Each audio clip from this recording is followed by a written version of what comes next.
Alegoría, ficción que presenta un objeto al espíritu de modo que despierte el pensamiento de otro objeto.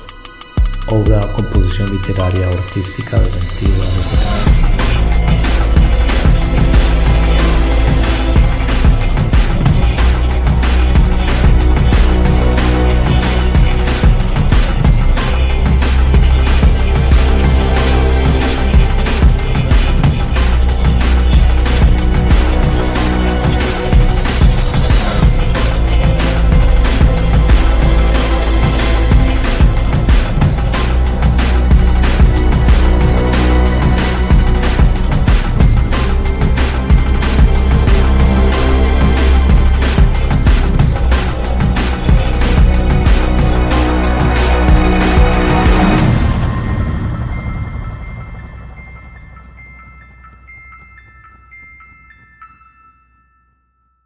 Programación predictiva, Furia de Titanes, parte 7.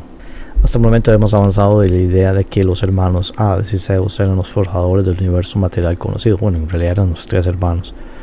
Luego de la batalla contra las fuerzas titánicas, decidieron forjar su orden, su visión del mundo olímpica, por así decirlo, su cosmogonía. Inicialmente estos derrocaron, como dije, a las fuerzas que dominaban este sector. Y luego de este combate los hermanos forjaron no solo universos, sino a los humanos en su imagen y semejanza. Muy importante esto, porque la humanidad representa como un legado a nivel a la estética o la filosofía o la manera de ver el mundo. La humanidad como la conocíamos pues está siendo cambiada. Forma como un legado de esa civilización, de esta visión de mundo, de esta cosmogonía que es representado o personificado con los dioses olímpicos. Y obviamente estoy utilizando los olímpicos, pero esto se encuentra en otras mitologías. Visto así, nosotros vivimos en los rescoldos de esta civilización post-olímpica. No obstante, no debemos olvidar que si no todos, pero algunos se alimentan de nuestra devoción, si se quiere, de la sangre de los humanos. Entonces aún así hay un aspecto bastante oscuro con respecto a ellos. La estructuración del cosmos. La idea de Zeus, o el dios supremo, el rey de los dioses, como estructurador, constructor del universo conocido, no es nada nuevo. Vemos, si visitamos otras tradiciones como las asirias, acadias, su contraparte era Marduk, que también usaba el rayo. En la epopeya de Numa Elish, Marduk asumió el mando de la guerra ante los dioses más jóvenes contra los primordiales. Más o menos así, por encimita, los dioses primordiales, Tiamat, Apsu y su campeón, que ahorita no me acuerdo el nombre, muy complicado, no les molestaba esta generación nueva de dioses un poco más personales, o con una personalidad más afín a lo que nosotros llamaríamos humanoides, podríamos decirlo, y decidieron exterminarlos. Y obviamente los dioses no querían ser exterminados. Esta generación de los más jóvenes, podríamos llamarlos los olímpicos, así que decidieron ir a la guerra. Pero por lo que me acuerdo de la epopeya, estaban perdiendo los dioses más jóvenes.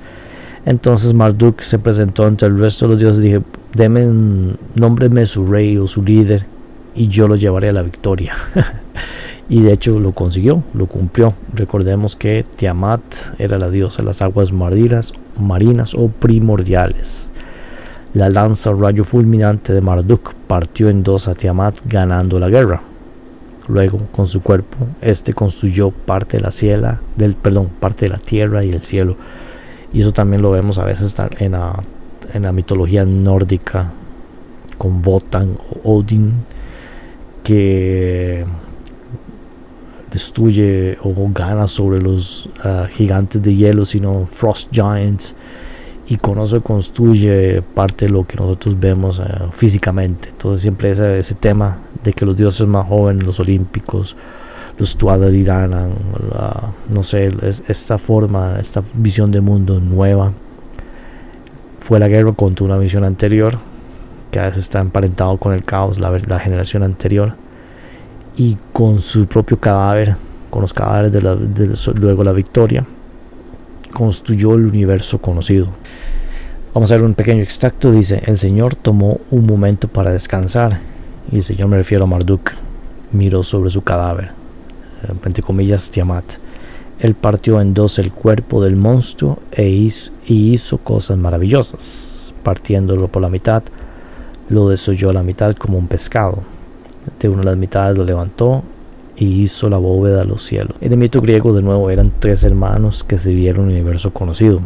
Zeus en el Olimpo, sobre todas las cosas, o en el mundo de los etéreo, un poco más etéreo, que sería el Olimpo. Poseidón sería como el amo de los océanos y Hades como el amo del inframundo. O sea, reestructuraron el universo, se le dieron a cada uno su territorio, su reino.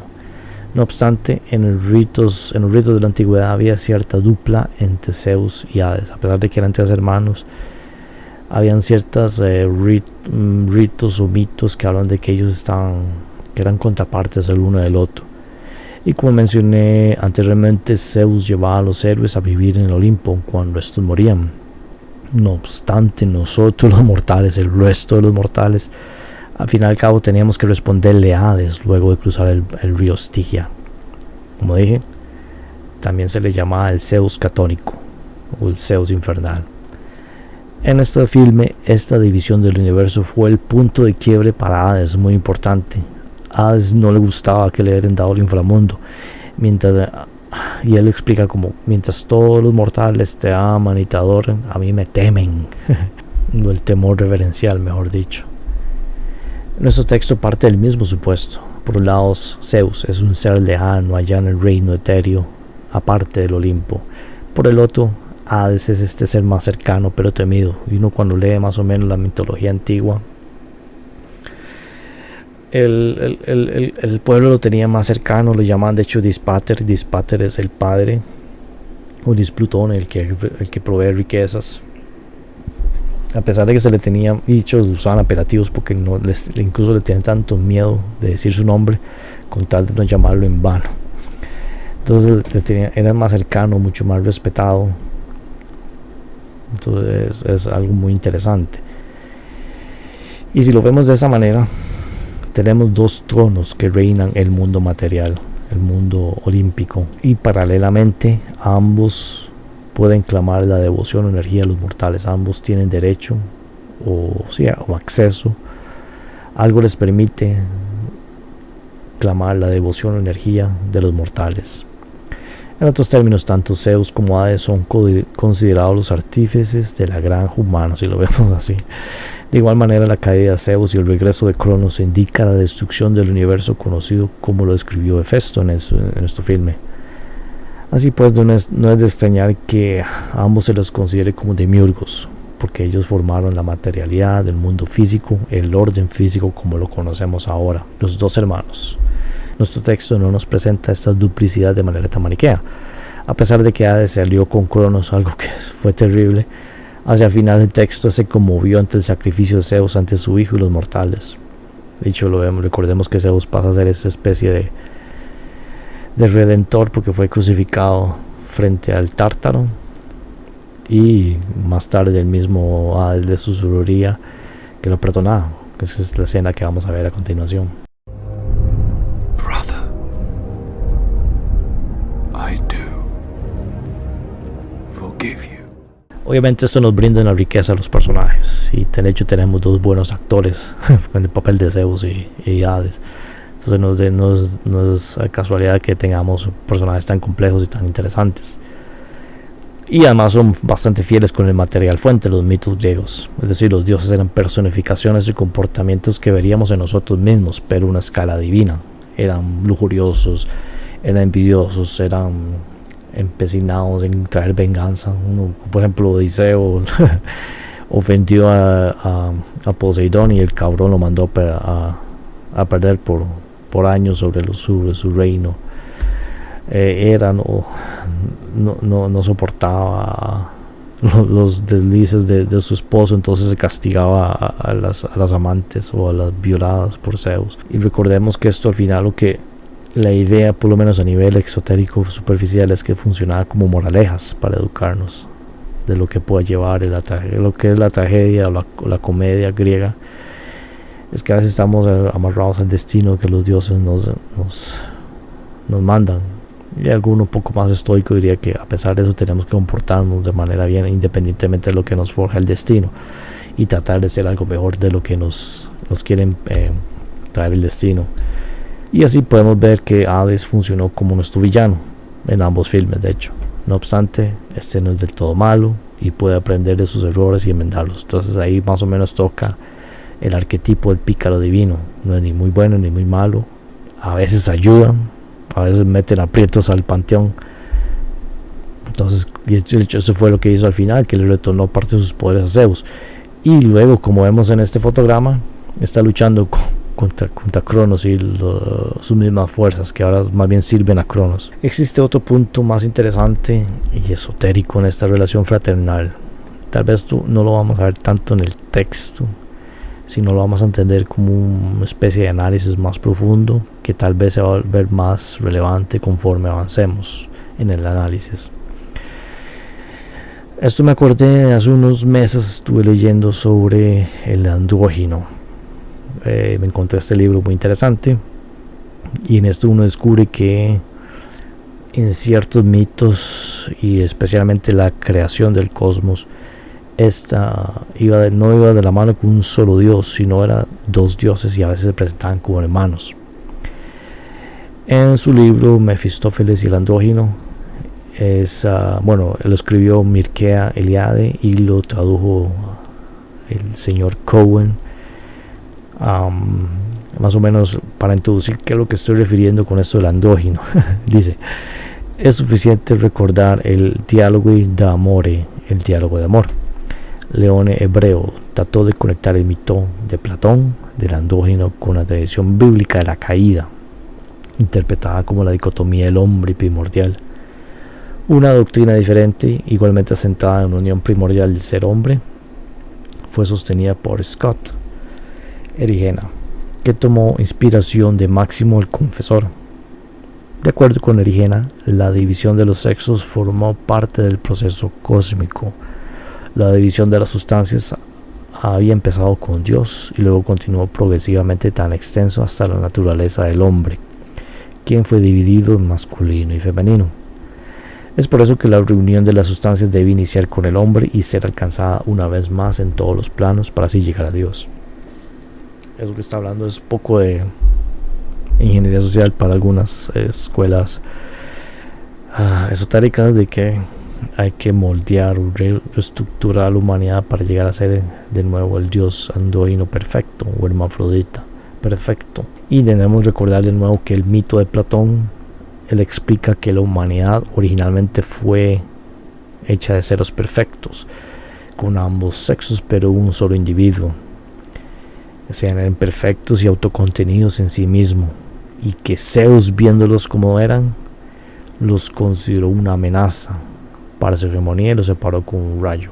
Yo también me recuerda un poco los Igigi de la tradición acadia babilónica o Sumer, donde la primera acción de humanos era muy terrible, una amenaza para el mismo panteón, y decidieron reemplazarlos, exterminarlos o modificarlos con ingeniería, como hizo Zeus.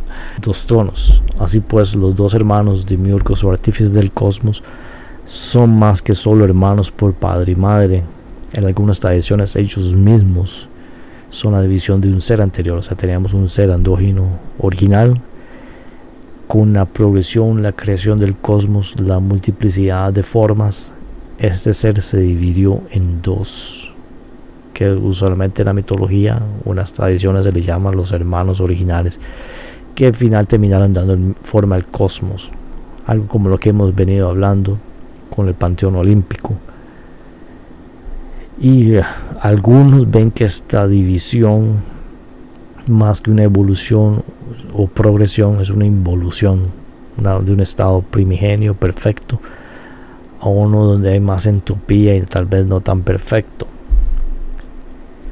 Aunque el mito griego no parte de este andrógino, por lo menos hay unas tradiciones más oscuras hablan del creador original fue un andrógino.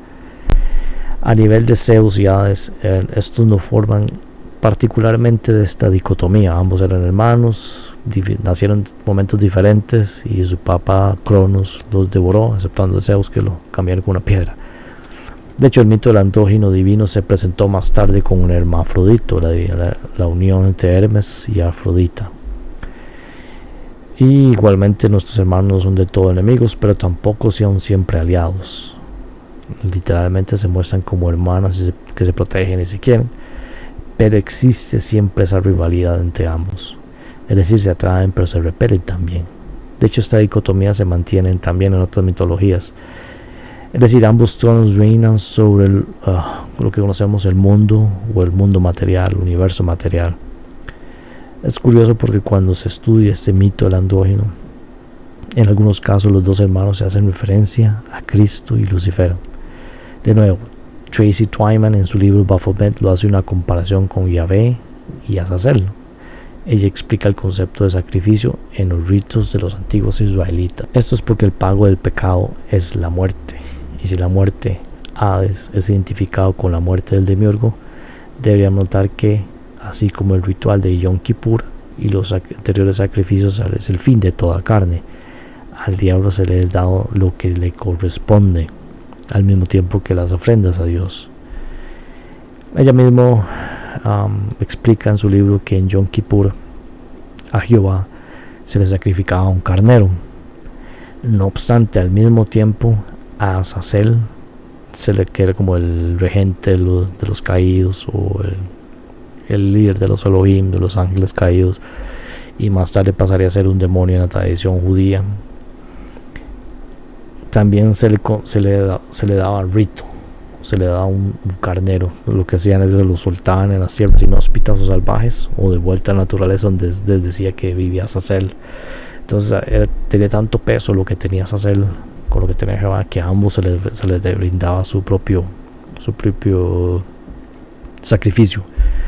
Algo más o menos como lo que vemos que Jehová sería algo como Zeus y Azazel sería algo como Hades, ambos tonos, solo que de maneras distintas, o mejor dicho, que ambos tonos pueden aspirar sobre el universo material. Y eso es interesante si lo recordamos lo que estudiamos anteriormente, de que este tema de sacrificio es algo debido que le debemos a los dioses, como lo leemos de Farrell, del Códice Chimalpopoca, en otra tradición completamente al otro lado del mundo. Ahí sea los motivos, los temas, las mitologías tal vez cambian los nombres, varían un poco las características, pero el motivo, el tema siempre perdura.